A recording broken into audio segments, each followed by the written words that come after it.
Mbola faly mitsidika ny tokantrano ny tenako topoko lahy sy topoko vavy amin'izao takariva ny alakamisy fahatelo amby roapolo ny volana Mey izao.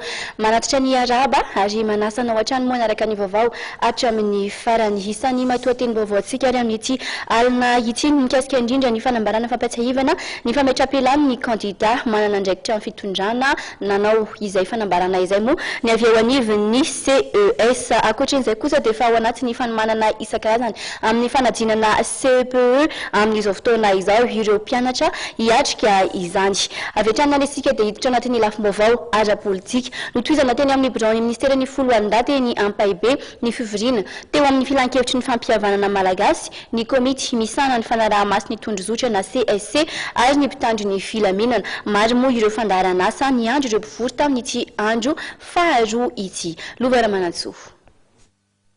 Nitohizana teny amin'ny ministeran'ny foloalindahy eny ampaibe sy ny fivoriana teo amin'ny filan-kevitry ny fampihavanana malagasy na ny FFM ny komity misahana ny fanaraha-maso ny tondrozotra na ny CSC ary ny mpitandro ny filaminana.